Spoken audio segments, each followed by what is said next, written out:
Savion Wilkerson and Jackson State are exactly what the other needed. Also, it may be Divisional II championship weekend, but some of our HBCUs on the FCS level have major games as well. Oh yeah, it's Locked on HBCU.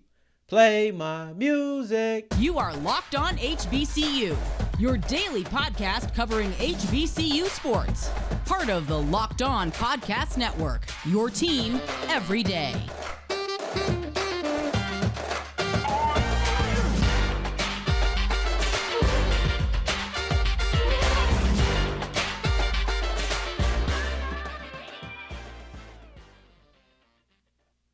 What's going on, family? Welcome back to another episode of the Locked on HBCU podcast, your number one. Daily one-stop shop for everything HBCU athletics, Monday through Friday, part of the Locked On Podcast Network, your team every day. And I, of course, am Darian Gray, a.k.a. the Mouth of the South, Texas Southern alum and former TSU Herald Sports editor. Thank you for going on this journey with me, making Locked on HBCU your first listen of the day every day. And remember, just because the mic cuts off does not mean that their journey is over. It just means it's time to follow me on Twitter at South Exclusives. And today's episode of Locked on HBCU is brought to you by Sling TV, which has something for everybody, especially when it comes to college football coverage. Pac-12, Big 12, ACC, SEC. I can always catch the games I want to watch on Sling, and now you can too. Check out Sling TV for the massive lineup of games they have all season long. Sling TV, the TV you'll love for a price that you'll love. Try it today. Now, I want to talk about Sy'veon Wilkerson and Jackson State because I always like going back to this when I'm talking about relationships. I go back to I think it's 9th, 10th grade science. And it's talking about mutualistic benefits, mutualistic relationships. And that's where both parties benefit. And I feel like that's exactly what Jackson State and Sy'veon Wilkerson were when they paired up in about May. They came into the transfer portal. Actually, he came into the transfer portal. And Jamie Walker, somebody I follow on Twitter, is a really good follow. You should as well. But he mentioned that he felt like this was the biggest transfer. And it's kind of hard to argue him because look at what they've done. The running game with Wilkerson leading it has been completely revitalized. And it's something that they really wanted to do. And I'm going to tell you why each party got exactly what they wanted out of this partnership. Wilkerson got exactly what he wanted. And I'm about to tell you right now what Jackson State got. You have to remember, Sy'veon Wilkerson, a freshman for Delaware State last year, was a Jerry Rice Award finalist. Yes, we know that Shedeur won the award, and we praise him, but Wilkerson was there as a finalist as well. That Rice Award is the best freshman in the FCS. So this is just proving how dynamic of a player that he is, if you just want to talk about accolades. But let's get into the actual stats because he's ran the ball really well for them, and that's what they wanted. Last year, they averaged 89 yards per game. 89 yards per game. This year by himself, Wilkerson is averaging 98. If you want to talk about the team as a total or as a whole, you're looking at 174. The addition of Wilkerson, the emphasis on running the football, this is what's brought this Jackson State running game and honestly the offense to another level as well. If Shedeur Sanders is having a bad day, I fully believe in Sy'veon Wilkerson to be able to control and move that offense forward for a game, if not multiple games. We ain't even gonna talk about why he might have to do it for multiple games, but y'all know what it is. Sy'veon Wilkerson is a really good running back, and I feel like he's eased himself in. That first week, it's like, man, why ain't they running Wilkerson more? You know, he wasn't even a leading carrier. He didn't have 10 carries in that game. I think that Wilkerson has shown himself to be able to run for tough yard. If you need it in the middle, if you need it on the outside, if you want a big play, he does all of that. And that's why I really do appreciate his game. And I'm going to say something. I'm going to say something that I don't think is too much of a stretch. I wonder if Jackson State's success will propel him to the newcomer of the year. We kind of wrote it off and said that's Sy'veon Howard's award to win.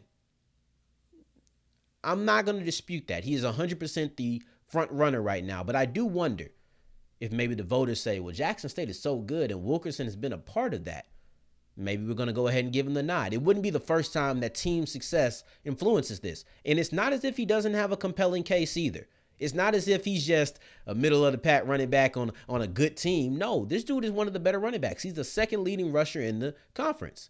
Now, if you want to go with totals and everything, it's Howard. Howard is the only SWAC running back to hit 1,000 yards. He might be the only one. It just depends. I think that Wilkerson gets it as long as they continue to feed him the ball. They had a couple of games where they haven't done that. But as long as they continue to feed him the ball, he should cross the century mark as well. Well, right now, Howard is the only one who has done that. But the difference between Howard and every other running back, but specifically Wilkerson, is the workload. Howard has 40 more carries than Wilkerson. 40 more carries. So yes, he has 200 more yards. If you want to go by totals and just looking at what it is, he has 3 more touchdowns. He has 200 more yards nearly. He really does dominate the conversation. But if you want to break it up and you want to look at it, the workload is important. I try not to look at everything in black and white. I can still admit that Howard is the front runner, but I'm looking at the case for Wilkerson. And the fact of the matter is, Wilkerson averaged more yards per carry. So technically, if they had the same amount of carries, and I know this is not fair because there's big plays, there's small plays. Howard had a game where he had 8 carries for 8 yards. Nothing like that happens again the rest of the season. So he had a game where he averaged 1 yard per carry. That's going to take down his yards per carry, right? Howard's had less than 20 carries in only that game I just referenced. That's the only time. He had 8 carries in that game. That was against Tulane.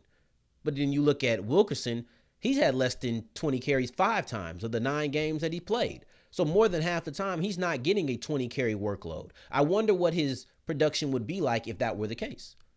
You know, I mean, there's running backs, you can say that around the country, I understand. But we're talking about Wilkerson right now. So I don't want to hear, oh, you can say that about, or you can say that about. No, we're talking about Wilkerson. That's who we're talking about. And I'm just wondering, maybe with that extra game that Jackson State, I suspect, will play, you know, unless they just fall apart, they'll be in the SWAC championship. I don't think that Alcorn will. Maybe that one game will make up some of the difference. And maybe that near 200 goes to about 80 yards of a difference. Maybe the touchdown gap is no longer 3, it's 1, or maybe it's even. And Jackson State just won the SWAC. Now, does that team success lead to Sy'veon Wilkerson being the newcomer of the year? It's an interesting conversation. Let me know what you think down below. I would appreciate to continue this conversation. So what does Wilkerson get out of this equation, right? When we talk about the partnership, Jackson State gets to transform the running game. They go from 89 yards per game as a team to 98 yards per game as an individual when talking about Wilkerson.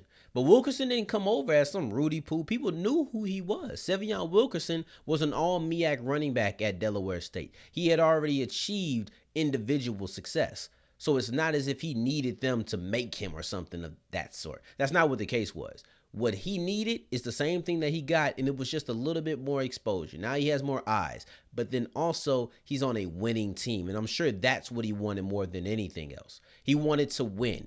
See, he was good at Delaware State. They were a solid team, but they were not the best team in the MEAC. So what does he do?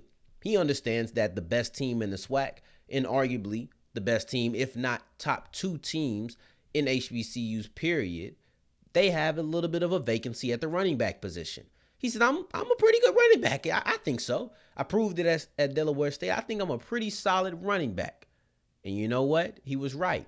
And now by being right with Jackson State, it's a little bit different. You have more eyes on you. You have more of a bigger platform. You have Deion Sanders calling you a pro. All of these things work in his favor. But then also you just get to win. Forget all the accolades and the forward thinking. Players want to win. And that's something that he had a better shot at Jackson State. So while JSU was able to boost their overall running game, I believe that Sy'veon Wilkerson was able to boost his overall platform in the game of football while also winning more. Both of those things are exactly what he wanted. Going forward, I want to talk about some of the bigger games in the FCS HBCU landscape this week. They aren't going to make the cut because we're focusing on the conference championships on the D2 level, but I do want to still discuss them. Before I get into that, however, today's episode is brought to you by Simply Safe. And did you know that when it comes to the holiday times, crime is always going up on property crime? And that's probably because you have the porch poachers, right? Those who see the package on your porch and they say, you know what, I think I want that. Well, to fight the porch poachers, make sure that you are ensuring your safety with Simply Safe. There is no safe like Simply Safe. And my favorite part about it is the fact that I can just look on my phone at any given time and I can know what's going on in my house. Even if I'm all the way in Florida, I can see what's going on here in Texas. It doesn't matter because they can link your system up to your phone, and that's one of the best benefits of it. And they've been voted the best home security system 3 years in a row. Right now, they have their best sale, 50% off, and do not miss your chance. It's simple. Just go to simplysafe.com/lockedoncollege. That is simplysafe.com/lockedoncollege and get 50% off any new Simply Safe system. As we keep on rolling on today's episode of Locked on HBCU, I appreciate you for making us your first listen of the day every day. And today's word of the day is encapsulate, meaning to show or express in a brief way. And I feel as if Peter Bukowski does a great job encapsulating the major stories nationally with the local experts. And I speak from experience because I have been on that show, Locked on Sports Today. It is phenomenal. Make sure you check it out on Odyssey, YouTube, or wherever you get your podcast. So, another thing I want to encapsulate is the major games that are going to be going on this week on the FCS level. We're going to be talking about the D2 championships for the conference for tomorrow and then also the next day. So Thursday and Friday, we're going to have 2 games of the week. But I didn't want to leave out these FCS schools. There's some major games. Number one, and the biggest game of the week on the FCS level, North Carolina Central and Norfolk State. It's the one game that has the conference championship not just feel, but it has the stakes of a conference championship. And not like some of the ones we mentioned earlier where this could decide, no, if North Carolina Central wins, they are your MEAC champions. If North Carolina Central wins, they are in the Celebration Bowl. That's what makes this game so important. That's why it's the biggest game of the week on the FCS level, because it's the only game that is really on par with the D2 championships. That's the only one. It's basically like a MEAC championship. They don't have a conference championship game. But if they win, this will be the game that won it, technically, right? It's all built up in a season, but this was the pinnacle.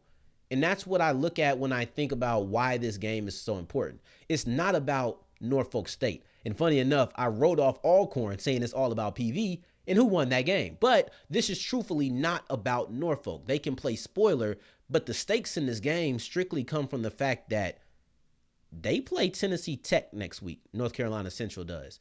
I wonder if they win this game, would they sit their starters? You're already going to have a layoff between the last game of the year and the Celebration Bowl anyway. Maybe you just sit people down and let them get healthy. You don't need to win it. You're not going to a playoff. There's nothing you can do. You're not going to have to worry about them not being rusty for a conference championship the next week. You're going to have probably about a month off regardless because the Celebration Bowl is on the 17th of December. Maybe you just decide to get an extra week. I don't know. But I do know that if you do happen to lose this game against Norfolk State, it's not going to matter. You're in wait and see mode. But one of the games is going to be very important, if that is the scenario we go with, is Howard versus South Carolina State. If Howard wins this game, it's much better for those who want to keep it simple, because Howard would be the only one-loss team in the MEAC and would stand alone at the top of the conference.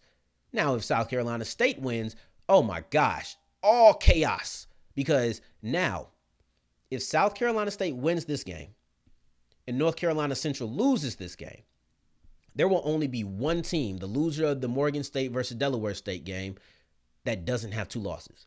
So if South Carolina State wins and Central loses, there will only be one team in the conference that doesn't have 2 losses. Exactly 2 losses. Now I'm sitting here like, the possibilities are endless. And part of me is like, please no, because the MEAC has thrown me up and down this whole time because I just can't get a beat. Right when you think some team has control, they don't.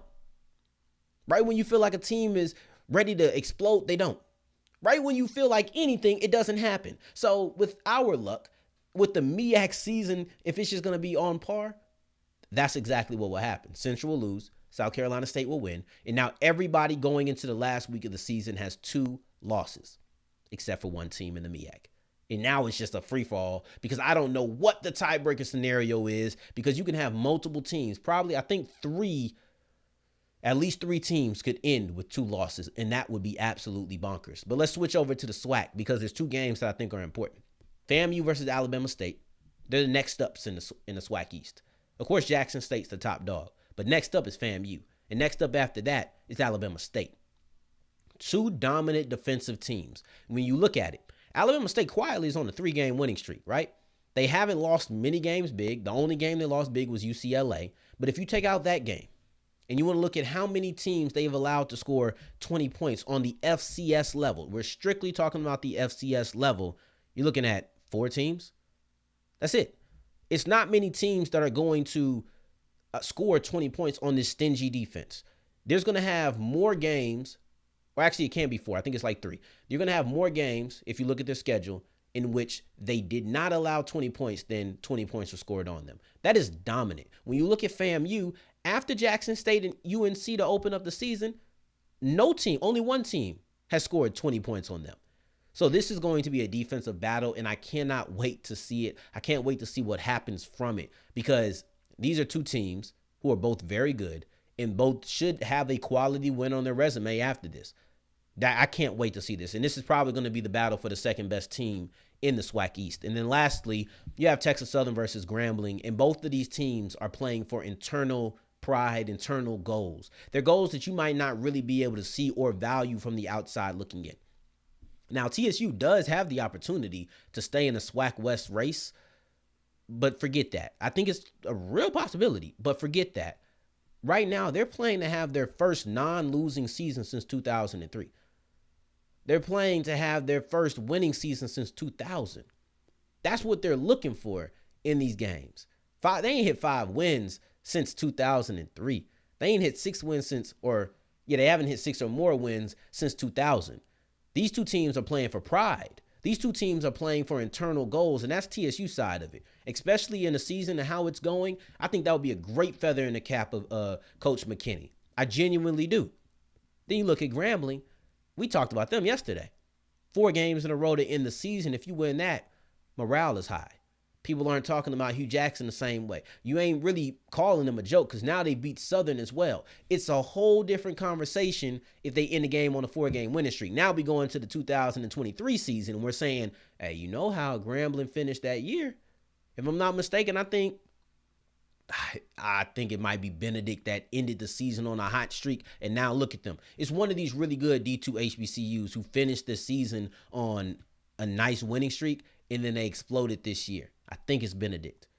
But that could be Grambling. That's the conversation we're having. Did Grambling finally figure it out? Did Hugh Jackson finally figure it out at the end of the season? That's the conversation that we're looking to have around Grambling, and then also Hugh Jackson. But that's what this game is playing for. You want to try to win at least 3 of the 4, but preferably 4 out of 4 to end the season to really get the morale high and really get the belief going into next season. It may be too little too late, but it could jumpstart something for the following season as well. Now, going forward, we want to talk about 2 teams who have put it together. And yes, I did mention Benedict. They are one of those teams. Both them and Virginia Union, in my opinion, are locks for the D2 playoffs. But we have a couple of teams who they ain't such a sure thing, word to Miguel. But before I get into that, today's episode is brought to you by Built Bar. Built Bar is the best protein bar on the market, bar none. I miss talking about Built Bar. One thing I hate is every time I talk about it, people want to ask me, what's your favorite flavor? I don't know. Stop trying to put me in that position. Stop trying to put me in a predicament where I got to make a hard choice, man. At the end of the day, they're all delicious. I can't tell you if it's blueberry. I can't tell you if it's cookie dough. I can't tell you because all of these are delicious. What I can tell you is that you have the regular, you have the puff, you have the granola, you have all different styles, but they're all healthy for you. They all taste great. Who doesn't want something that tastes great and is healthy at the same time?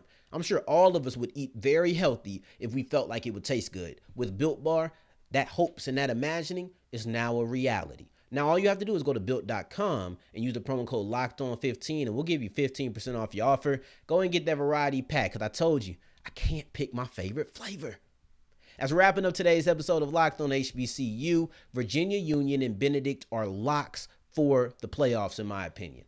But after that, it gets a little bit wonky. It gets a little bit questionable about who will make the Super Region number 2 playoff passage or playoff rankings. Or just playoffs in general. I'll keep talking about rankings. This is the last rankings that we have.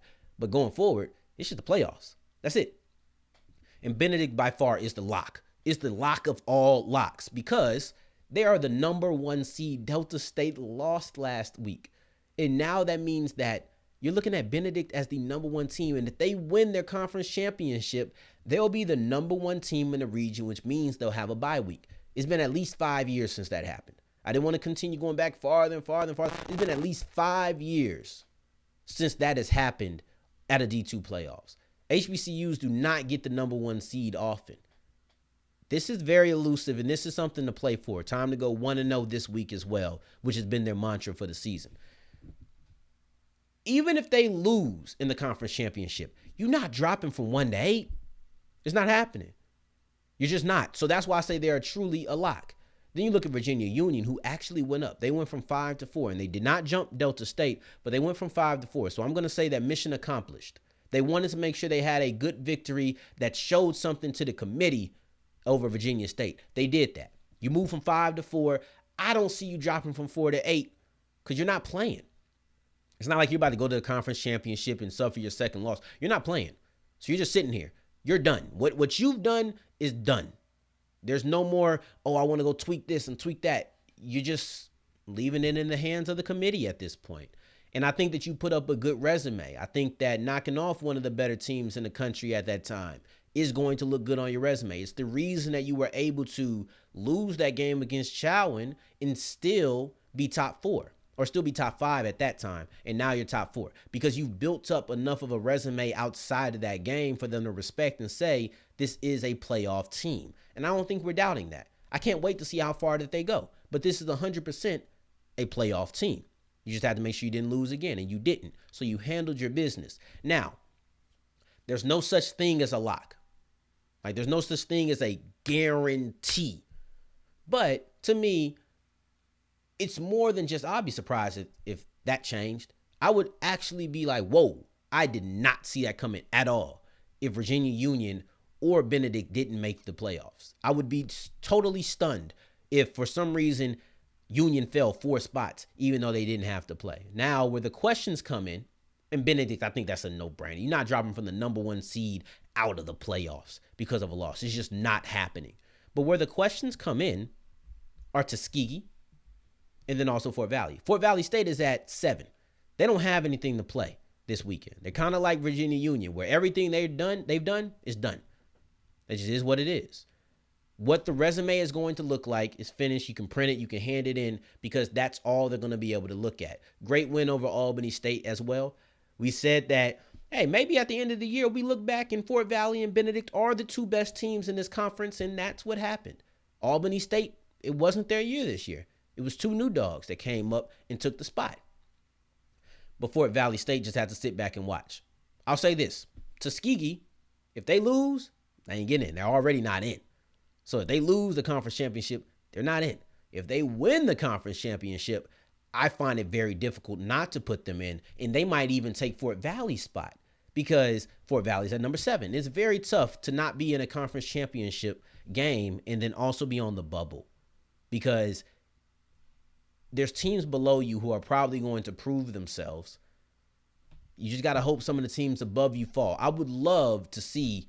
Now, I kind of want Benedict to be the number 1 seed. And that will require Tuskegee not to make it. But at the same time, 4 HBCUs in the playoffs would be really nice. It's both. How do you do it? If you're me, and you have to choose between Benedict being the number 1 seed and having a bye for the first time in at least 5 years, or they lose in the conference championship and Tuskegee gets in and you have 4 HBCUs, which one you picking? I'm going to go with Benedict because it's no guarantee that Tuskegee wouldn't just knock out Fort Valley State. But either way, I'm here for some good football. That's the only thing that I care about. If it's a good game, it's a good game, and I'm here to watch it. If it's not, what are we doing? So as long as it's good football, I'm happy. And I can't wait to see however many HBCUs, whether it's 2, which I think are guaranteed, or if it's 3, maybe even 4, the more the merrier, right? In the Christmas spirit. But I appreciate you for making us your first listen of the day. Every day for your second listen of the day, make sure you're checking out Peter Bukowski on Locked On Sports Today, breaking down all of the national news wherever you get your podcast. Now, for tomorrow's episode, we're going to come on. It's championship week. We're breaking down the D2 championships, both the CIAA and then also the SIAC for Thursday and Friday's episode. In the meantime, in between time, if you're looking for me, you can find me on Twitter at South Exclusives. Until the next time that we hear each other, family, take care, stay blessed. Peace.